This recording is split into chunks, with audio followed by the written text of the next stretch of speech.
Welcome back. Dave Barry along with Shari Green. Shari, Prince George was known as, well, in some circles, as a crime-ridden city, and a lot of that's gone away.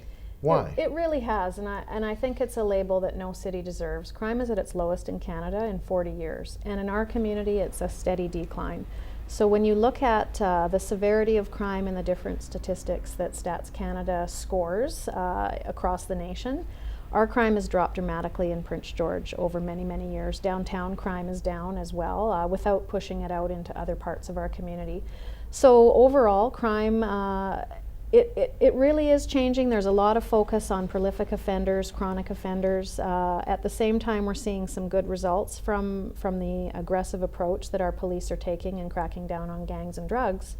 We are seeing a rising cost in crime. So they're spending more than they ever have before for a crime rate that is the lowest it's been in a long time. So that's a challenge. Municipalities pay the bill for that, and communities suffer when you've got folks in your community that are causing a lot of chaos and disruption around gang and drug activity.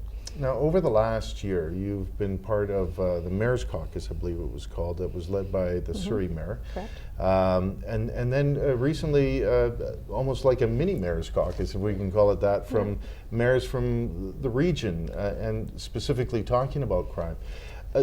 We've never really seen these types of caucuses before. Well, why are they happening now?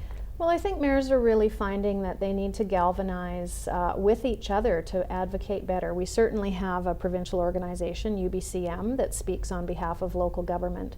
But mayors are unique in their community. There's only one each. And so we have a different kind of voice that we can bring to a conversation. And when you look at crime, Surrey's done some innovative things, although this year certainly they've been very challenged with homicides, and they're tackling that in a very focused way.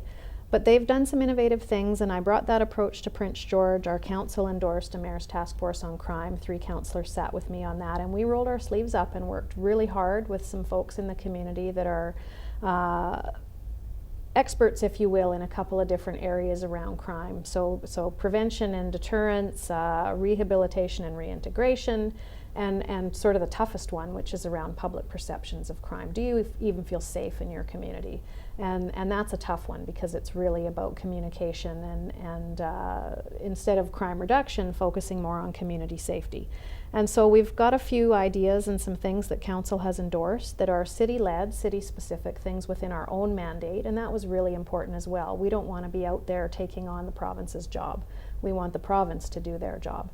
And so we've taken this challenge around crime, and I've reached out to mayors across the north, because when you look at that crime severity index that StatsCan publishes, Northern British Columbia is grossly overrepresented. So I grabbed all those mayors, pulled their police chiefs in, we had a great conversation. They're now going to regionally work with each of their other municipalities in their neighborhood, and so that we really do have a northern conversation and a northern strategy around crime reduction that the province can embrace, and the province has been very receptive to that approach, and we're moving forward on that together. I'm not sure if you can ever be satisfied with the level of crime, I suppose, if you can put it that way, but at what point are you satisfied that the key work has been done? I don't think it will ever be done. I don't think any community is 100% safe. You can't predict or prevent homicide, as an example. Those things can be just crimes of the moment that happen. And they're very challenging, they're very taxing on resources, they have tremendous impact to victims and families. And all you can do is continue to do your best and focus on continuous improvement. And as I've said, Prince George has improved steadily over the years, and that's something we should be celebrating. Okay, we're going to take one final break and then come back to wrap things up with the mayor.